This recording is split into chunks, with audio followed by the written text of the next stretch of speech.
Beyond. Yeehaw. What was that? Beyond. Yeah, I don't know.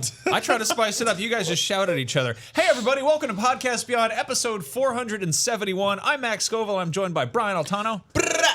Andrew Goldfarb. My first time doing this in studio. I don't know where to look. I'm very nervous. It's okay. Just do the same thing we used to do. It's just a more expensive table, probably. Yeah. There's fingerprints on it, though. Yeah, it's real slimy. Stop and it. Marty doing Sleeper. that. Stop it. Hi. What do you think of the table? How are Phil your fingerprints Coleman. doing? I think it's great. Cool. I think it's the best table I've ever seen. So you The hell's guys, wrong with you? Christ could have eaten at this table. Yeah.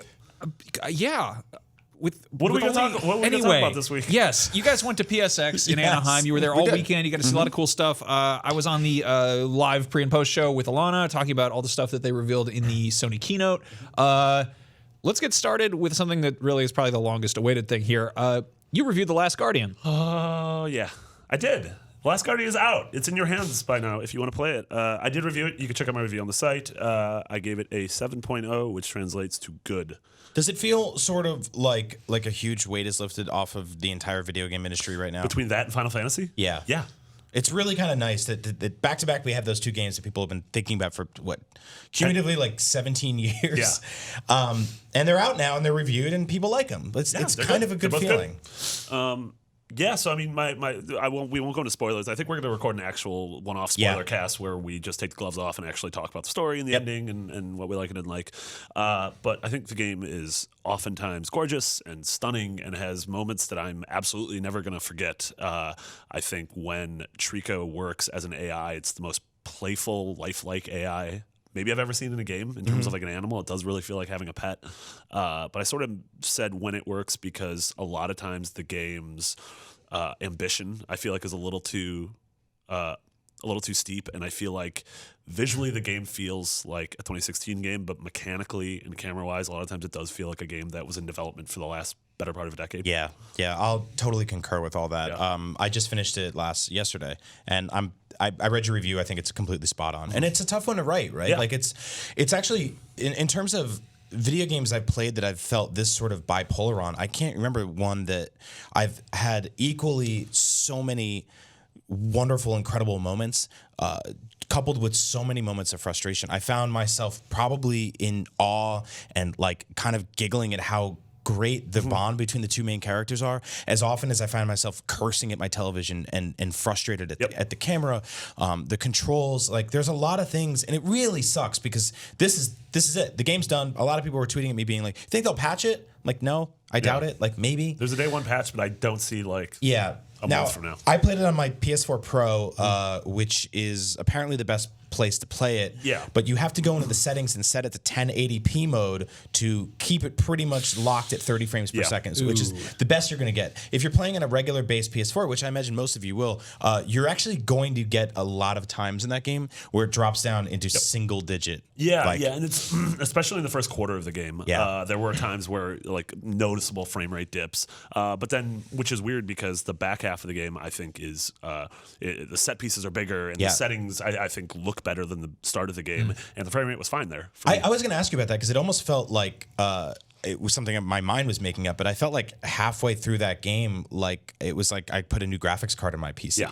Like the second half of that game is noticeably better than the first. It reminds me, not in terms of content, this isn't a spoiler or anything like that, but it reminded me of how in Bioshock Infinite, when near the end you go to Rapture, and then there's this thing with the lighthouses, and that looks like we got to that part and we're like, oh, this looks way better than anything I've seen before. And it just feels like this was the stuff that was made in the last year or two, as opposed to, the early stuff, which to their credit, like the stuff we saw running on PS3 7-8 years ago, those scenes are still in the game.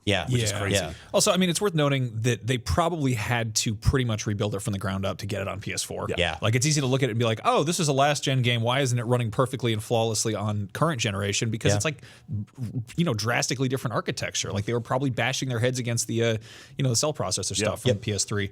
I saw something online about how, like, the dev kits for PS3s were, like, a server rack. And a PS4 is just like a gaming rig, basically. Oh, weird. So, I mean, you never really know what you're going to get with that. And also, like, the game barely has any load times. Like, if you load in and don't die, like, you can go hours without the game loading, which is sort of incredible when you think of how vast the spaces are. I don't know if they're pulling like a Metroid Prime where they're hiding it behind certain things. I don't really know. Or like you go into a tight hallway and the rest of the world disappears as it's being like reloaded in. It's such a it's such a weird game to talk about because I am trying to focus as much on the positive stuff in it that I genuinely, truly did like. I really think that like the bond between Trico and the boy is like one of the most beautiful things I've ever seen in a video game. There are moments where you're like, I'm watching like a 1990s Japanese animated movie. Oh, totally. It feels like Studio Ghibli, honestly. Like it's kind of amazing. Yeah. Watching like environmentally, I will say that like it's sort of repetitive in terms of like you see a lot of the same textures, you see a lot of the same like it's mostly there are a bunch rooms of, that are actually the same. Yeah. Like literally the same physical layout, the same banisters up top. which is odd, right? I mean, I don't know how they're sort of justifying that narratively, but the way the actual bird dog looks, which I like towards the end I started to realize is more of like a bird cat. Oh, it's absolutely more of a bird cat. Yeah. Doesn't roll off the tongue as well. Yeah, he's just so incredible, and like when you get into a conflict with enemies that throw spears at him, and the boy climbs onto him and starts yanking them out, like there's this like tangible feeling of pain. Like my wife walked in the room and saw me playing one of those scenes and heard the bird dog like yelping where there's like blood patching up on him, and she was like, "Oh my God, is he okay?" Yeah. Like, and she's not connected to the game. She didn't play it for 14 hours like I did, but there's something noticeable about like the pain that he feels, and there's a lot of moments in that game where the two of them are there for each other, and it's this unlikely bond, and I don't think that they have a motivation in the story besides to just be friends, which is kind of cool. Like at no point was I like, oh, we're going to save I was like, I don't know what we're doing. I don't know where we're going or why we're going there, but like it's together. kind of nice, but we're together. I've never been so kind of just ambivalent about whether or not I want to play a game. I mean, I'm definitely going to give it a shot. I'm sort of dreading it, but I feel like because I'm going in with almost negative expectations, I might come away incredibly surprised by all the good stuff. But yeah, I mean, it sucks that, it's a game that does push back by accident. It's not like a game like Bloodborne or something where the difficulty is part of the gameplay. It's difficult because the dog doesn't do what you tell him to, or because the camera's weird or the frame rate dips. Well, and there's a certain amount of the dog not doing what you tell him to that I think is cute and kind of works as a character. But then there's other times, I mean, Andrew saw me playing in the demo room, and there was this puzzle where I had to get on his back, and then he had to dive underwater and go through this little gate. And he was doing it and failing for better part of a half an hour, and then arbitrarily one time he did it and succeeded. So what's and that's interesting when it's a problem. Is like when you've solved the puzzle, you know what you have to do, you have completed everything that you're doing, and you're just fighting against the controls. Like that's a problem. So you told me all about that scene, and I went in dreading it, and actually finished it on the first try. I got super lucky with it, which I think it's like your experience may vary. But then 5 minutes later, I was in a different scenario. I actually found myself not really struggling with Trico's commands or getting him to be where I want him to be. My main problem with that game is the boy interacts with Trico as if Trico has his own sort of gravitational pull. Like I was describing him as like a Super Mario Galaxy level, where like you would go to jump off the top of him and swing around and end up on his belly. When you're in his grundle. And I was like, get me out of the taint. Yeah. I don't want to be in the taint right now. I want to be on the ledge. Brian Altano, 2016. The last Grundlin. But it's like there's so much there that's amazing and beautiful and worth playing through. And I really think like the last 2 or 3 hours of the game are just a spectacle. Like there's no video game experience like this ever made. There never will be again. It's not like you play a Call of Duty game, you're like, this is a first person shooter. It's a really good one, but someone's going to make a better one day. No one will ever make another game like this. This is just a one of a kind thing. I mean, it's the last. Yeah, it is The Last Guardian. And I mean, I don't know I think the people who worked on this game are to get split up into 17 different Japanese Sony studios, and they'll never get together to make another project like this again. I think they need a hot license like Clifford the Big Red Dog. That would be really good. I was saying, would you get in that boy state? I would get in that point state. They never go into whether or not they neutered that giant dog. They had to, or he would have been doing what red else? rockets What is he everywhere. going to be making like love with? Actually, does he have a red rocket? Like a house? I don't know. He's got it. I mean, everything's red on him, so yeah. So maybe he has got just a regular like dog colored. Yeah, but like, who's gonna like? They did like a backhoe to neuter that dog. Possibly. Like they'd have to go in there anyway. But yeah, I think there's Marty and you and I were talking. There's like a 3 hour chunk in the middle, 4 hour chunk in the middle that I feel like you could have lifted right out of this game. At no point was I like, this needs to be a 12 to 14 hour game or a 10. I saw an achievement or a trophy pop up last night. That's an option. You can finish the game in under 5 hours. I don't know how people are going to do that. That's like expert speedrunner shit. But for me, it doesn't matter. It took like 11 hours for me to beat the game, which is kind of a long time to be spent. Yeah. Especially because you end up backtracking a lot towards the second half of it. Yeah. So, man, like what a weird game to recommend, because I think that like on a control level and a camera level, it's really cumbersome, and it's really fails at what a lot of video games should be really good at. But everything else is so well done that I think you just have to experience it if you can. Like rent this game, buy this game, borrow it from a friend. I even watch a YouTube Let's Play, and like I don't really like saying that kind of thing, but I think it's worth seeing and worth playing. Cool. Recommend. And of course, check out Marty's review up on IGN.com. Spoiler cast soon. In other news, we got another look at Death Stranding at the VGXAs, whatever they're called, the Game Awards. This is, of course, Hideo Kojima's new game. This one has Guillermo del Toro's head and hands in it. He's not entirely in it. He's a character in it. But they did not scan his entire body. They just scanned parts of him. But then they did scan the entirety of Mads Mikkelsen, who you might know from Star Wars Rogue One or from even that part, or from even the Casino taint. Royale.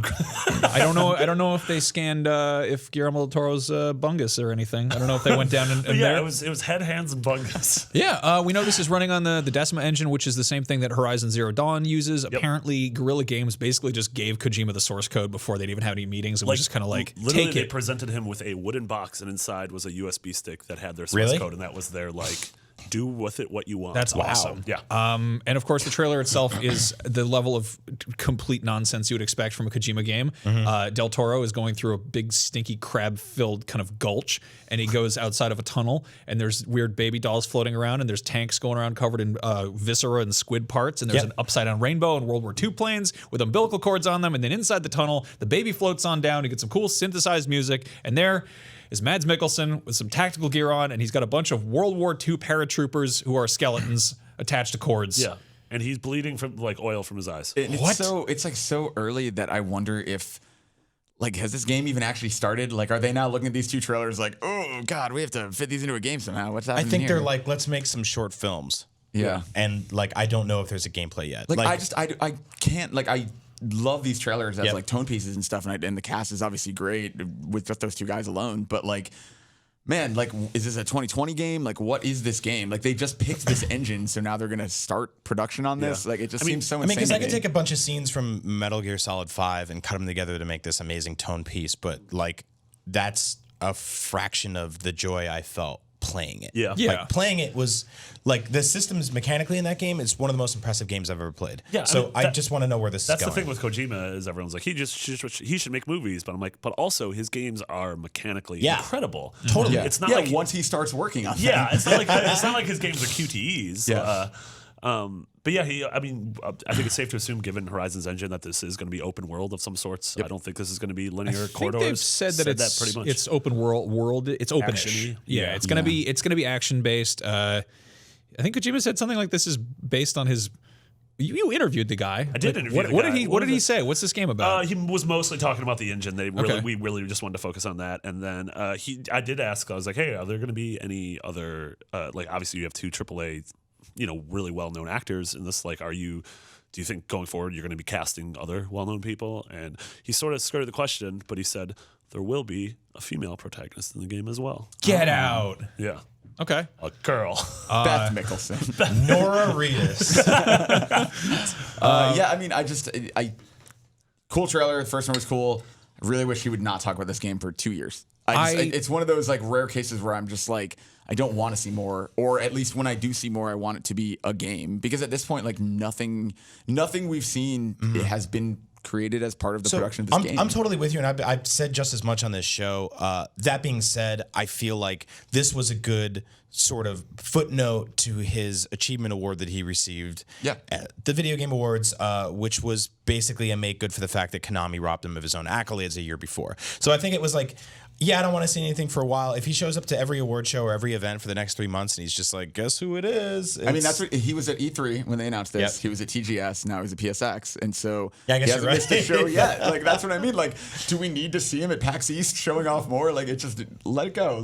He should skip next E3. He's it's Jesse from Breaking Bad, and he plays a skateboard.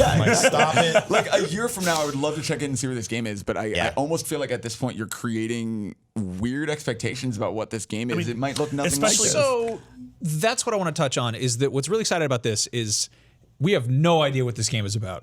We don't know what this. He does. I mean, maybe he doesn't. Maybe this is legitimate surrealism, and he completely just like we are so used to games being like, oh, there's a hook, there's a twist, there's a thing that it is that you can define it by, but rarely do we get stuff that is just full blown meaningless nonsense for the sake of it. Like just, I mean, Mario is. Surrealism. Yeah. Honestly. Yeah. He jumps on mushrooms and he kills turtles, and there's a dinosaur that takes a princess away. Why? Nobody ever asked that. I assume they were making love.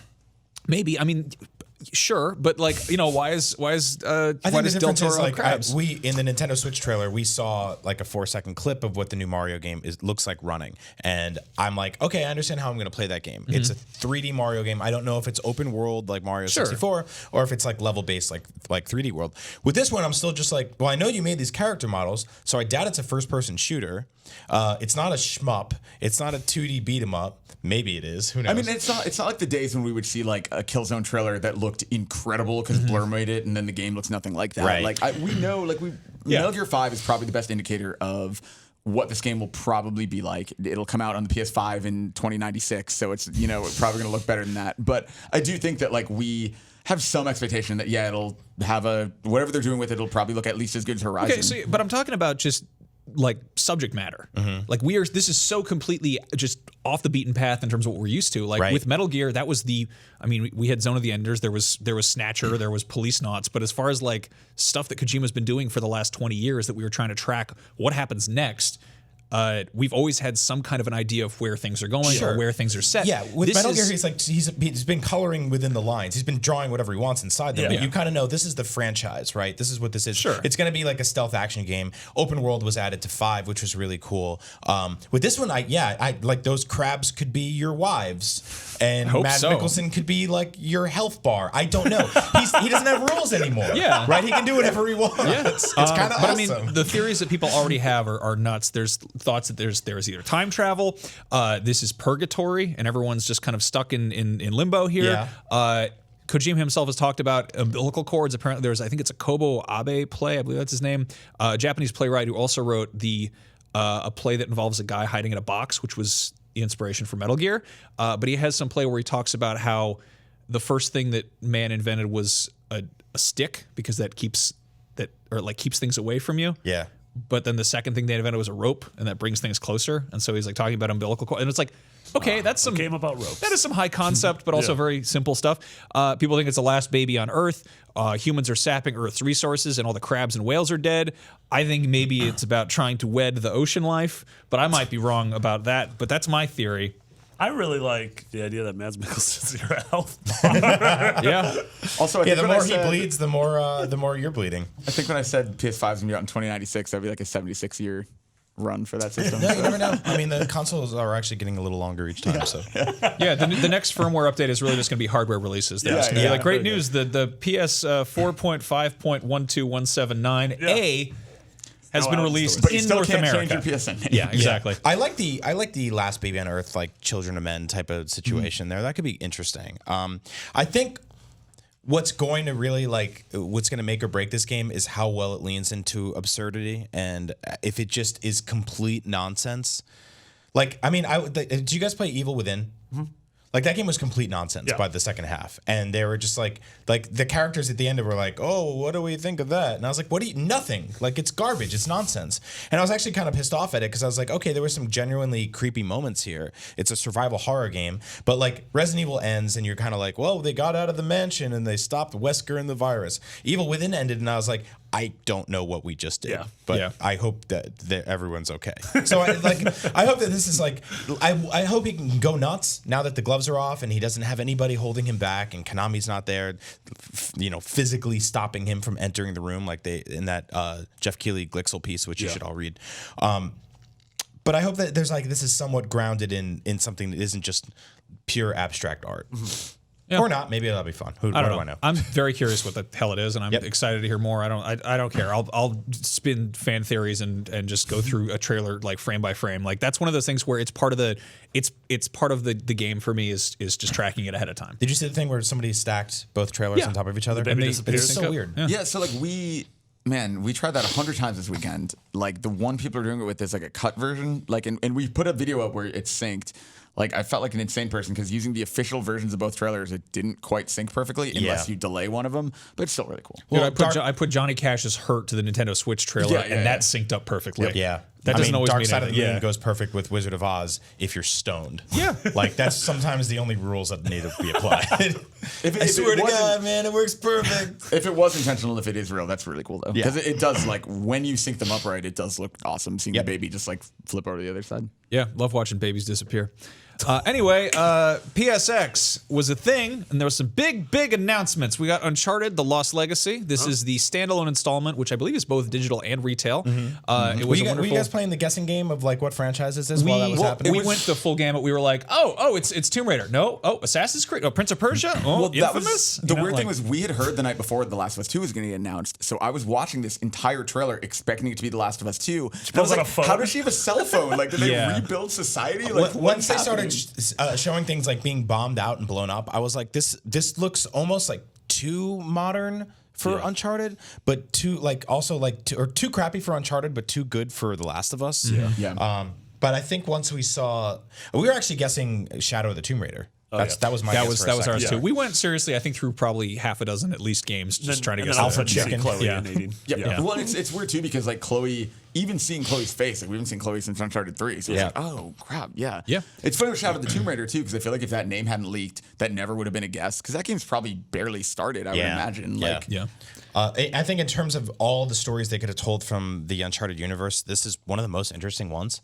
I feel almost a little fatigued on all the characters from 4. I think even every character from 4 kind of overstayed their welcome by the end. I think except Nadine, because honestly, that's why I'm excited that it's Nadine. Like, I didn't want Sam. I didn't really want Sam and Sully's swashbuckling adventures. Because Sam's a liar. Like you play through you already played through an entire part of Uncharted 4 that was not real. Like I would play through something in Uncharted the DLC where it's like, and then I won $1 million and made out with 100 beautiful. I don't know. Women. That'd be kind of like, awesome. No, you didn't. Baron Munchausen, but That's it's a just like a game. But I would love if going forward that before we get a proper Uncharted 5, if we do get every year and a half, Naughty Dog releases a short, like 5-hour standalone thing that does focus on maybe Nate's kid. Or that sounds well, they said it was awesome. They said it was longer than Left Behind DLC and shorter than the average Uncharted campaign. So I'm smarter than the average bear. Smarter than the average bear. That puts it probably at around, I don't know, anywhere between like probably like 6 hours. You think so? I would say like somewhere between 3 and 5 because that's about what Left Behind was. Left Behind was actually like less than 2 hours. Was it? I don't think that's true. Right. There's a bunch of combat. If you suck really at video padded games, by the combat and stuff. Or if you're playing on hard. He got you back. You did a one and he did Batman mode. Ooh, Ashley Johnson's gonna kick my ass. No, but like that was. I actually thought Left Behind was like the perfect length because like the combat in it. Like I almost wanted it to be shorter with no combat because I'm a big pacifist dork who would always prefer that. But I do think that like I do think that was a good balance. Whereas like even Minerva's Den, which I love, is like 3 times longer than it needs to be. Sure. I mean, I think everything's longer than it should be. I, for one, am excited about the new lock picking mechanic. I'm just kidding. I'm really don't. It's good. It'll be fine. Also, it looks like it takes place like Syria, Pakistan, somewhere in the Middle East. Something like that. Yeah. They also look like grown-up versions of the 2 main characters from Left Behind DLC, which is kind of freaky. Maybe it's just like they're. Well, people are saying she's wearing a variant on Riley's clothes in the Last of Us trailer, so it's actually interesting. if they're, Andrew, like, you double. spoiled that. We're not there yet. I'm sorry, but it would be cool to see them. Okay, let's move on to the other Naughty Dog announcement that came out of PSX was, of course, The Last of Us Part 2, which some of us were speculating about, and some Naughty Dog devs actually kind of blurted out on a live stream at one point. This trailer shows off a nice rustic road sign with a big firefly graffiti on it, and then Ellie and Joel are hanging out in this nasty cabin, and Ellie's playing the guitar. She's got a tattoo. She's bleeding all over the place. That could be other people's blood too. I'm definitely glad it was more because when they just showed the stop sign, I thought that was going to be the whole trailer at first. Me too. And then when it cuts to her, I was like, oh, that's awesome. They did warn that this is still very early in development. And they said that this is, I think Troy said this is a tone piece. This is not a scene from the game. Yeah, this was actually apparently finished a while ago too. Yeah. So it syncs up perfectly with what was, I think, leaked concept art that they tried to play off like, oh no, it's one of our artists internally just made fun fan art of a thing that you're paid to draw of. Yeah, I photoshopped that to be a Lilith Fair flyer. I need to find that. It's good. It's like, come see the Indigo Girls and Robin. That's awesome. But we got some other news and theories throughout the weekend. One is that they matched up some of the road signs and that they think it takes place around Seattle, somewhere in the Pacific Northwest. And then, which is weird because Days Gone takes place in Portland. Is that where? No, but also because Troy Baker played the main character in the last Infamous game, which took place in Seattle. Yeah. Yeah, which is another PlayStation exclusive. Universe. Yeah, the TBCU. And then during a panel at PSX, Neil Druckmann was like, "Hey, we understand that a lot of people, us included, I feel like on the show, we're like, we don't need The Last of Us 2. Like it ends on such a perfect note." And then he was like, "Trust us. Like, put your trust in us. Oh yeah. Like if you've liked what we've done before, trust us that we're not trying to milk this." And I'm like, "Yeah." All right, you've earned my trust. Yeah, I totally got you. No, they have the last second game they made was Uncharted 2, which was amazing. So just don't make a Jack 2. I don't like that game. Yeah, I boomeranged on this one because I was not. We had kind of heard rumblings about this the night before, and I was kind of worried. Like, I don't think we need this. Like, it feels like it sucks because this only really happens in video games. Like, you and I were talking about this, Marty, about how like they wouldn't make like Moby Dick 2 or like The Road 2. Yeah. Like certain works of fiction are perfect standalone. And I think the ending of the first one, I won't spoil in case if you haven't played it. Geez, man, get out there. But it was sort of morally ambiguous and dark, and it's about anti-heroes, and it's about like selfishness and greed over the good of the greater universe. And like these characters are flawed and miserable people, and there's something charming and endearing about leaving it on that kind of note. Yeah. And then picking it up again 5 years later, like part of me is bummed out because we're not going to see the actual, maybe we will, the immediate fallout of, or the slow, eventual, gradual fallout of the realization from these characters of understanding the gravity of what they've actually done to each other. But also 5 years later, like I want to kind of see like how just messed up these people are. Like how many years in a row can you bash cauliflower people in the head with bricks before you lose your damn mind? Especially when you're going through puberty. Like that's messed up. There's a lot of tension. I'm also like they're great characters. Yes. I would so much rather see just new characters entirely in a different situation. Like I don't know, jump around. Like that's what I loved about House of Pain. The House of Pain cinematic universe. I don't know, look at like 28 Days Later versus 28 Weeks Later. Yep. I think that's a perfect format of how to do a sequel in that universe. It's a bad show, but like Fear the Walking Dead is like an example of like that's just a different. Yeah, I mean, you guys have a conversation that went up, Marty and Brian from PSX, that I would recommend people watch because it's kind of going over all of this and just sort of like why it seemed like something we wouldn't want, but like I do trust them. So I agree. Like I said before in the show, I wanted that same thing of like, what's going on in Europe? Let's just have a game that takes place in Europe. And then when we saw Ashley Johnson and then Troy Baker comes into the end, I'm like, oh, I miss these two. Totally. And did you guys watch their panel? Like it's really impressive, especially it's a good mix of realizing that I love these two together. They're just phenomenal. And they've both been in the studio before doing our shows here. They're just great, wonderful people, incredibly talented.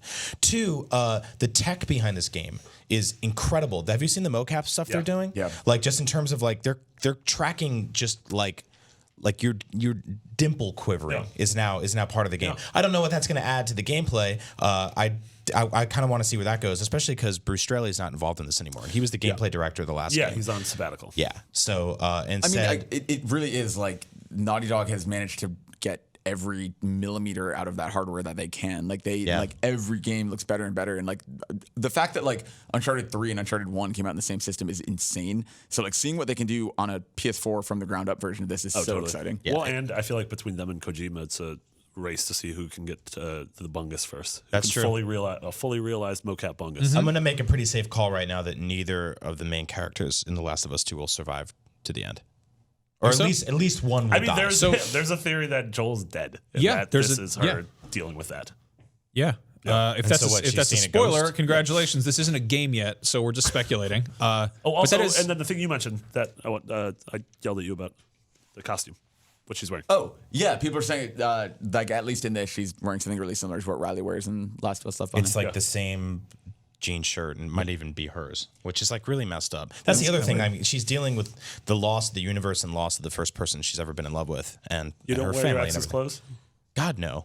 I don't know. None of my exes were ever killed by cauliflower people. Some of them should. We should also mention that this time around, the game is being co-written by someone who wrote Westworld as well. Yeah, one of the writers on this season, Westworld. Yeah, So, which is really cool. And I looked at like her other credits. Like she seems awesome. So that's really cool. Somebody was tweeting at her being like, "This is your first video game? Like what? Okay, like I think she'll be okay. Yeah, if she's a writer, you can just be a writer. Yeah, you can just write. Yeah. It's not like she's if the controls are bad, that's not her fault. Knack 2. It's back. I played it for an hour. Yeah. All right, Why not get some point there? Wait, can we put an edit of a tumbleweed? No. I'm actually excited about this. Yeah, me too. Yeah. I'll go as fast as I can because it's Knack. Basically, the first game's a glorified tech demo. I think, honestly, I don't think I finished it because it gets bizarrely hard toward the end because Knack can only take like 3 hits, so you're just dying constantly. Yeah, it does. This game fixed a lot of the complaints. Like, it's not nearly as linear. They actually have, if you pick easy as opposed to medium or hard, it literally physically is an easier path. And if you pick medium or hard, you can see what the easy path would be, like off to the distance, and instead you're just doing some more complicated platforming. Cool. You can switch on command whenever you want. You can get bigger or smaller. There's actually a pretty robust move set and a skill tree to upgrade every single move that you can get. And then with co-op, if I'm playing with you, like one of the abilities, like a multi-punch, if you're my co-op partner and I stand behind you while I do it, it actually becomes a machine gun where I'm taking the pieces of your knack and like firing them at other enemies. Cool. Like they had all you can do a like body slam, like a ground pound kind of thing. If I do that on top of your character, you detonate, and it's like an area of effect attack. Like every attack single is kind of magnified if you do it with a co-op partner. So. Did you get to play co-op at all? I did. I played co-op with Mark Cerny, which is a really weird way to play this game because like every time I died, I could see him like, he definitely is very good at this game. We're like, obviously. sorry, Mark Cerny, I didn't work on this game with you. Exactly. Sorry, Mike Cerny, I didn't create Marble Madness. Well, I was very nervous playing a video game with Mark Cerny because I'm like, oh man, he can definitely tell. He's definitely gonna judge me right now. It's like he's in the Matrix and he can see like the source code of every screwed up jump. I feel like you're hurting my voxels. How dare you? I feel like he can do that just like in a Starbucks or something. Yeah, that's a brilliant man. Yeah. But yeah, the game's like it feels like a game, and I wrote a preview that you can read in IGN. But basically, like, I don't think they're gonna reinvent the platformer. This isn't going to be like the be all and end all of that genre, but I do think it is just kind of what they probably set out to do the first time. Yeah. Well, like the first game was like a 6 out of 10, right? And if this one's in a 7.5 or an 8, like I think that's a totally serviceable entry in the PlayStation. Yeah. And it's more of an actual platformer. We've talked about this on the show too, but like there's a kind of a lack of good all ages games. Yeah. Like gamers are getting older and we're getting more and more stuff like, like Last of Us 2, but like I was about to say the 3 things we just mentioned. Like you don't want to play with your like 4-year-old. Yeah, exactly. And this is something like it is really nice because like you can help you can warp to the other co-op partner whenever you want. So it's like, you really could like play with like your little brother or your kid or whatever. Yeah, and I like with Ratchet and Clank early this year is one of the most gorgeous games on the console. And I feel like this game running on a Pro is going to be just as gorgeous. Well, that's the thing. Like Mark Cerny used the original game as sort of a way to flex the muscles of the PS4. And if you can do that with the Pro, that sounds that's awesome. really cool. I mean, I don't know. I demoed the original Knack at E3 2013, and I said the same thing. I was like, oh, cool, a platformer. It's colorful. It'll be fun. And then when the game came out, it was more of a brawler than a platformer. It's kind of a slog. I think I'm learning from their mistakes. This is going to be AC2 to AC1. I hope they get rid of all the scenes where you're running towards the camera and something's chasing you. All the Crash Bandicoot I hate that in every video game. Yeah, that needs to never happen. It had these cool like collectible rooms. There's 100 of them hidden throughout the world where you Are they randomized? No, because they were the collectibles were randomized in the first place. I was just talking to Jared Petty about this before the show.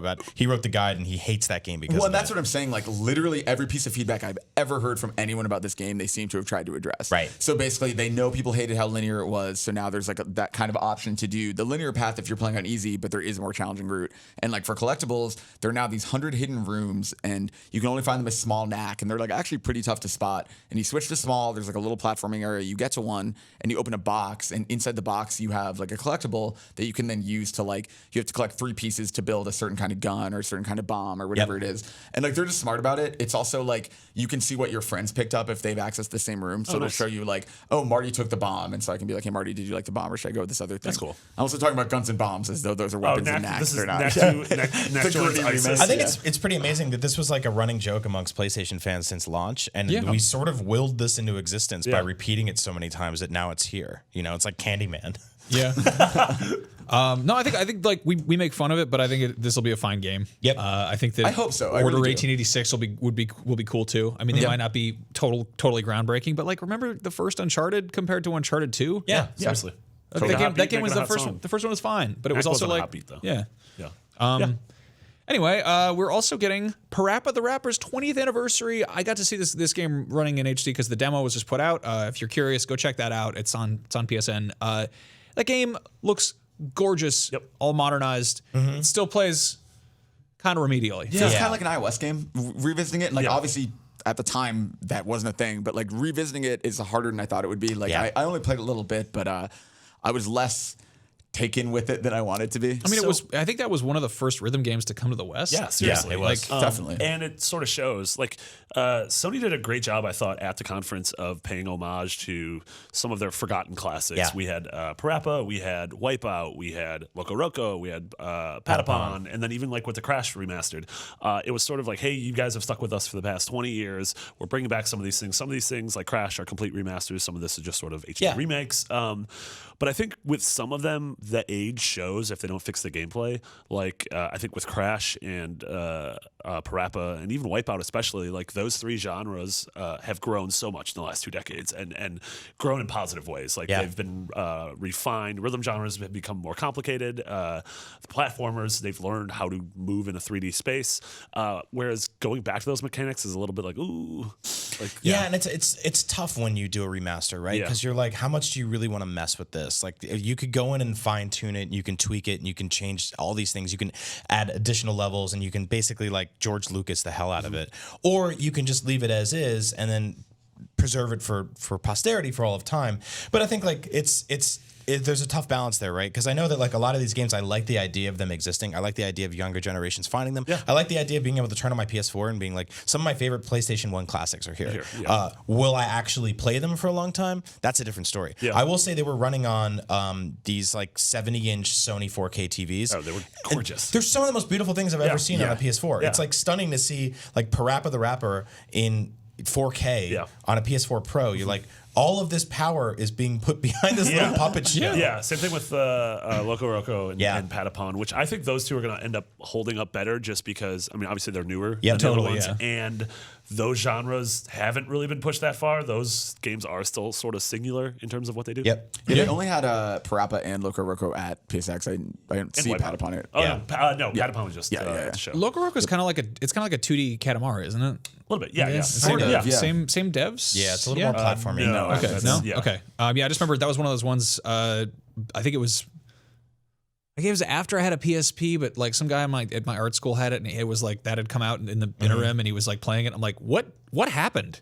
Like, what got like I was playing like Vice City stories on that. Like what how did you? It was kind of cool. How did you get the drugs in there? I think it was like when PlayStation was sort of like, hey, like we're not just like gritty, realistic racing games and mature fighting games and stuff like that. Like we can be a little Nintendo, Sega, Taito, like classic Whimsy. Arcade. There's still that now. I mean, like this actually, the modern game reminds me most of it's probably Hohokum, honestly. Like, it feels like there's.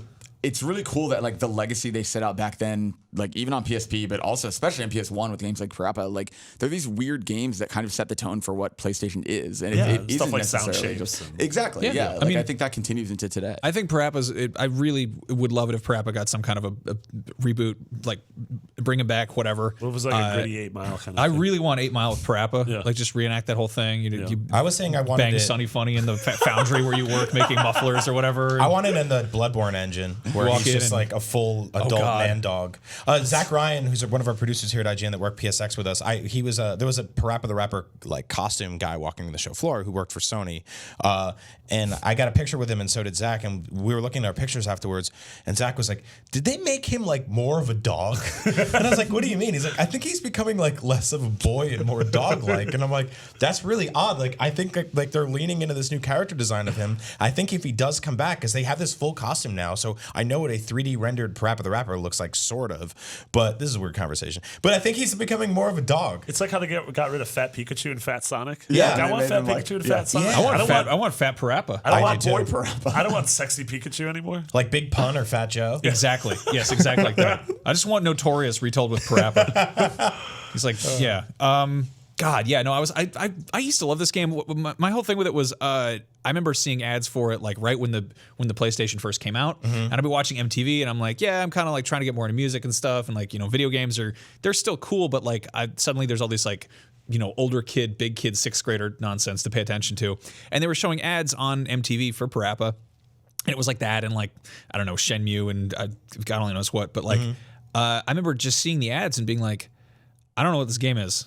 Yeah. And somehow I took away that it was a game where you were making music videos with cartoon characters. Oh. Which honestly, that's what the Spice Girls game was. That was also like a remedial rhythm game. Like it wasn't something that was unheard of at the time. Did your friend have a Sega CD?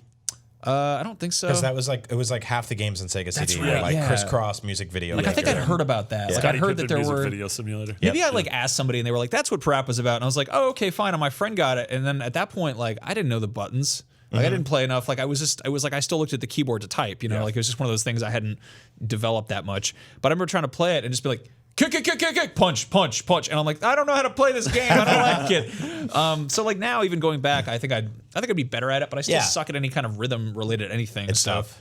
I love that universe though. Like Alana was asking, like, what's this game about? And I'm like, you're a dog and you're trying to score with this flower. Yeah, and you got to learn to drive. You got to learn karate. You got to learn karate so you can fight bullies, but you got to learn karate from an onion. You also got to take a dunk, but you got to wait in line to take that dunk. She thought I was lying at that point. I'm like, no, that's actually a thing.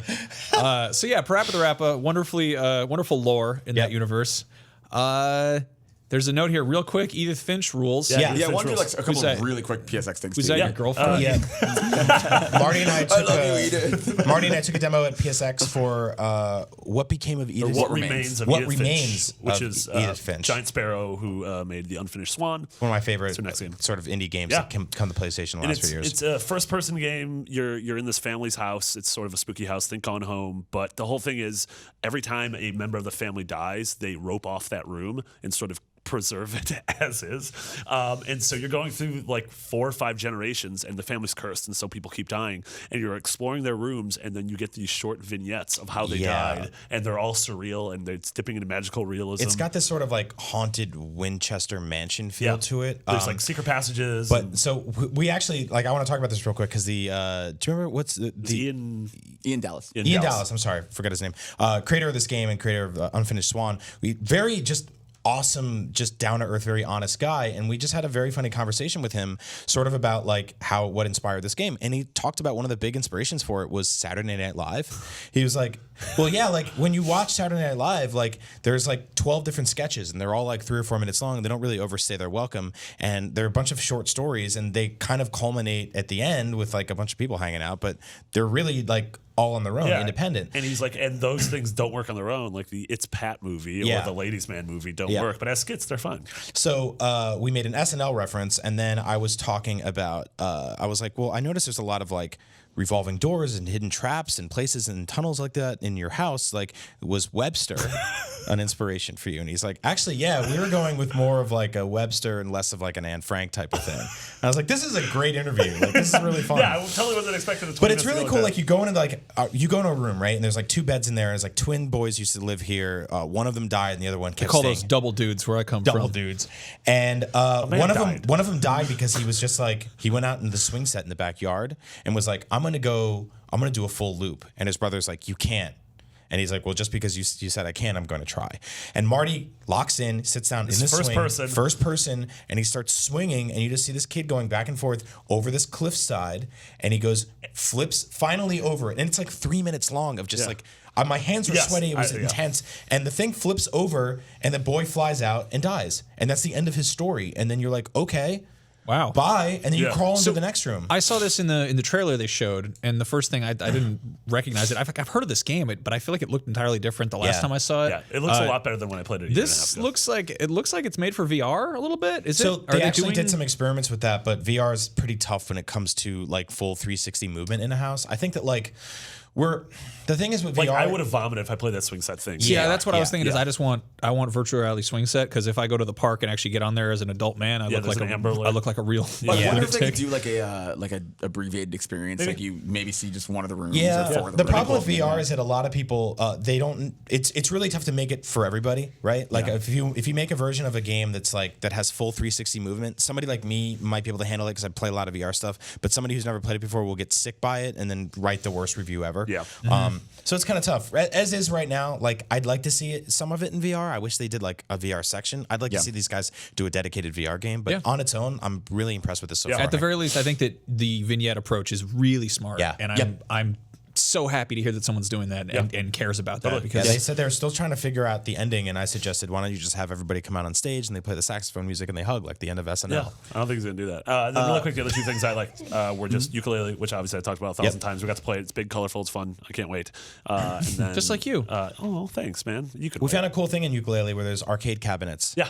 And There's a snake named Trouser. There's a snake named Trouser Snake, and it's The really arcade cabinet gross. thing was I know the actually- way you're thinking, Max, but tell me how you think this snake wears pants.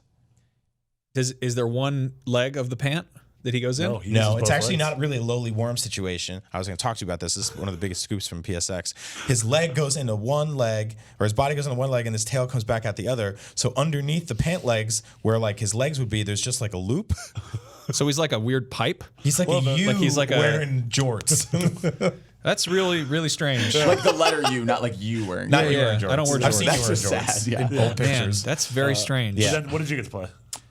I played Vane, which is it's by this company called Friend and Foe Games, which has actually an artist from The Last Guardian is the art director on it, and they have a bunch of people from Guerrilla and PopCap and Avalanche and all these other big studios. But the section we played, you're playing as a bird and you're flying over the desert, and it was just There's an super actual beautiful. call button. There's Yeah. a call button. Yeah, I wrote Press about X it. to call. Can you upgrade it to Scraw or? We'll find out. I have a preview up with more details on it, but just basically like it's just a beautiful game, and I want to know more. They were being so vague. The trailer shows all these sections where you're playing as a man, and it seems you can transform into the bird back and forth. So curious to see more of that. I played Persona 5 in English, which there will be some thoughts this week about that and how that kind of translated to playing it. I really loved your story about that, by the way, because you said you played through the entire game and you kind of like inserted your own narrative into a lot of it because you didn't know what was going on, and then you kind of realized the weight and kind of depth of a lot of the You situation. put up 80 getting hours in backstory. Japanese, Yeah. and then 20 minutes in English, and you're like, oh, well, that's what that's about. Yeah. Yeah, and it's like I'm writing about it now. I'm like halfway through. I'll post it this week, but it's like basically just been a really weird experience playing this game. It's like playing a game on mute. Like I keep relating it to BioShock and how it's like the Andrew Ryan moment. If you didn't understand, would you kindly? But you can obviously still tell that he's been beaten to death. Yeah. It's situations like that. It reminds me a lot of like when I was a kid, I got a lot of like hand-me-down action figures and stuff from like friends and neighbors and cousins and stuff, and I didn't know what universes they were from, so I just created stories for them. Yeah, you just and then build you a find out the sandbox. real thing, and you're like, oh,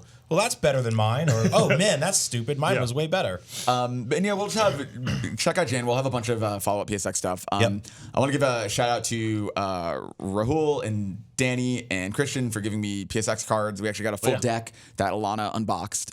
So there will be an unboxing video of the full deck of collectible cards from PSX, which are just really cool. They have like very pretty art from all the big games there, and it follows up on what they did last year. It's actually cool because they're all numbered, so this is all like a recurring sequence. So Yeah, I very would cool say that's stuff really there. one of the coolest parts of PSX. It's something that I can't partake in because we're busy doing our other thing. But the fact that like fans can show up there and go to each booth and collect a different card, and then they're selling binders in the store this year. Like it's just really cool. I love that aspect because I think it gets people playing stuff they would never try to begin with. So ostensibly, It's a scavenger hunt. Yeah, Yeah, exactly. It's gamifying an event. I mean, Yeah. I think they do that a little bit with pins at PAX, but this feels a lot. They actually did it with an app. Yeah. There was like a sort of companion app to the show this year that plugged into your PSN account and gave you free themes and like access to giveaways by scanning your ID badge at certain places. Yeah, Like they had that's really things cool. like That's neat. It's like for the audience that loves trophies and stuff like that. I Like mean, it's perfect. That is It the was thing. awesome. Is like PSX is a show for this audience, and if wherever it is next year, please I hope it's not Anaheim. If you can make it, I was just coming because not only was it just incredible being able to see hundreds of people who came up and introduced themselves and said they were fans of the show, but it's just a place where it's like, oh, everyone in this room has the exact same interest. Like we're all like broken in the exact same way and love the exact same thing. And that was the last really quick thing I wanted to give a shout out to was just the Podcast Beyond Facebook group. The admins there organized this awesome meet and greet that Brian and I were able to go to on Friday night. And it was just really cool seeing everybody. I felt bad that we couldn't see every single person there, but like such a cool thing. Just in general, the Kind of Funny community had an awesome meet and greet there too. Like there were just so many, like you're totally right. It felt so unified and it did feel like everybody was just together. Yeah, if you're in the Podcast Beyond Facebook group, which you should be, and you're like, man, this is a really good group. Like they run a tight ship over here. Thank the moderators in that group because they're phenomenal at what they do. They put together a great event for us at an arcade. We went and hung out for a few hours. They had prizes and giveaways and just genuine, warm, awesome people that make this job the best thing I could ever do. Yeah. So thank you guys so much. That is Seriously. that is the opposite of reading crappy comments online. It's meeting people who care. And so, thank everybody for being there. I'm bummed I couldn't be there. I was real salty about that. We'll get you next time. Yeah. Yep. Finally, it is time for What VR Playing, the #1 Dracula virtual reality show. Yeah. So I've been playing a ton of stuff on PSVR at home that's come out in the last few weeks, and I'll have more details on that very soon. But I wanted to mostly focus on the stuff from PSX. So this is more of a what VR going to be playing soon. This first one I want to ask you about specifically. This was the game we saw very momentarily during the kind of sizzle reel of VR stuff. It had cowboys and dinosaurs, and you put the cowboys up with your little fingers, and you put them in the dinosaurs' backs, and they ride around together. This is called Dino Frontier. It's made by Uber Games, the same guys that made Wayward Sky, which is one of my favorite games on PSVR. There wasn't, like, in general, I would say that it was sort of a quiet effort for PSVR in terms of PSX. I really wanted a lot more, like, oomph. I wanted to know what the next 6 months to a year are going to look like. We got some stuff like Resident Evil. We got some other stuff that has like, VR modes here and there. But I really wanted to figure out what the next big things are. But I think what PSVR fans need to keep understanding is that this is a system that you're going to get some really cool, interesting games every few weeks. You just have to know where to look. I don't think we're going to get big AAA games on this thing all the time. But if you start digging around a little bit, you'll find some cool stuff. I got to play Dino Frontier, which is awesome. It's basically a tabletop game / sort of town building simulator about this weird little like canyon frontier town full of cowboys and dinosaurs. And at first I was like, well, how do they interact? And then I started realizing one of the first things you have to do in the game is there's a triceratops and he's down and you kill him for meat. And I'm like, okay, well that's one thing you can do to the dinosaurs.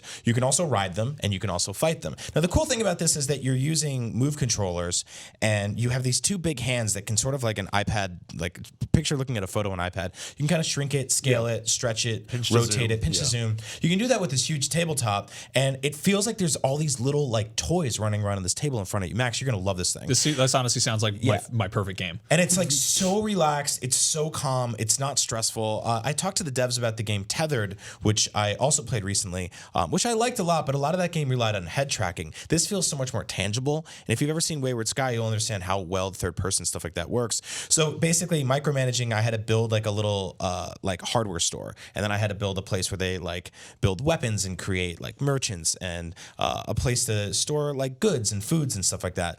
Eventually I took a bunch of guys, I trained them to ride raptors and I sent them in a battle against a T-Rex. And I could pick up one of the little cowboys, I could dangle him over a T-Rex's mouth, drop it in there and kill him. Or I could also pick up like one of the other guys and put him out into the world to start chopping down trees to bring back resources. So I'm like looking around this table and I have all these different guys doing all this little things for me and my town is starting to build. And they kind of fast forward and they're like, this is what your town's gonna look like when it's like a little more fleshed out. And it's just like, it's like having a model train set in front of you. Yeah. Like all these different things are happening. It's all lit up. It's all beautiful. And I just love the humor, the art direction. It's just that very like warm feeling game. So keep this on your radar. It's called Dino Frontier. Probably I would say late 2017. Yeah. It's a while out. Yeah, a lot of they kind of just started making this game. So it was kind of cool to get such a very small team. I think 7 people are working on it. So it's cool to sort of get an early crack at this thing and give it a shot. That's what PSX is all about. Yeah. Real quick, did you have to leave? 3:32. Stick around. We're almost done. Okay. I'll hang out. Real quick, Marty, Psychonauts. Oh my God, Psychonauts, Rama Ruin. That is the sort of VR link between Psychonauts 1 and the upcoming Psychonauts 2. It is a first-person node-based adventure game, point-and-click adventure games. Node-based, but it make like in Arkham VR, how you're not physically moving around the world, but you're sort of like, I'll go there, I'll go there. And it all makes sense because you're using your telekinesis and you're using your clairvoyance. So you're hopping into characters' eyes and viewing the world through there. Really smart, fun adventure game puzzles. The writing's great. All the actors are back. Psychonauts is one of my favorite 3D platformers of all time, and so the idea of coming back to these characters and then getting Psychonauts 2 all seems cool. And that's coming, I think, first half of 2017. Yep. Cool. Finally, Starblood Arena, which is one of the big sort of exclusive new games they announced for PSVR.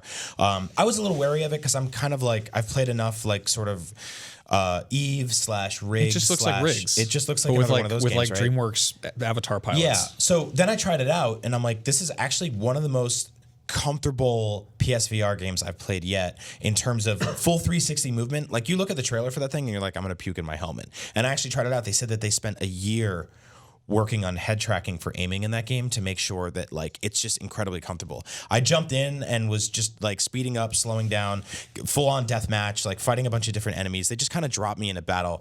It's gonna have like a pretty robust single player campaign where you can unlock stuff for the multiplayer mode. Just a cool game. Keep it on your radar, even if you're not really into first person stuff or space stuff. Like, I think it all comes together pretty well. And finally, quick shout out to the Resident Evil demo, which is available right now. They just patched it for VR. It's terrifying. It's so I've played through this demo like 3 times already. Yeah, I found it pretty lackluster, honestly. Yeah. In VR, it's terrifying. Like, it gives you that sort of like alien isolation feeling of being like, something is like, I don't want to move, I don't want to breathe, it's going to hear me. And last but not least, Battlefront VR just launched today. It's free for anyone who has a base version of the game. You don't even need the season pass. That game's been going for like $7 recently. What's wrong? He has to take a donkey. I want to play Star Wars in VR. I know. Well, you should work at IGN. You can go do that at work. I played through the full wearing demo. those hats. I've played through the full demo at PSX. Shout out to John and the rest of the team at Criterion. They knocked it out the park with this thing. They got Alan Tudyk to actually record VO for K2SO, and he is sort of like, you're protecting this U-wing ship throughout the entire thing. There's 2 different protagonists you can play as, a male or a female, and they recorded VO for each one. It's just this like really awesome, quick, like, it almost feels like Star Tours or something like that. Nice. Where like you start off, you can see the belly of an AT-AT, and then you get into the ship and you go off into space. You go through an asteroid field, and then you're in a space battle and you take down a Star Destroyer. I'm so excited because we played this at Gamescom before a lot of that was in. Yeah, they added So a it's ton of like, stuff. The full version that I played a few days ago is actually like 20-something minutes long, and like the single player stuff that's in Battlefront already, the challenge based stuff, there's actually a bunch of like little criteria you can go in to like get a certain amount of kills or do certain things to unlock other stuff. So replayable. Yeah, I think you'll be able to play as a U-wing. I'm not even sure, but it looks like there's a lot of stuff in there.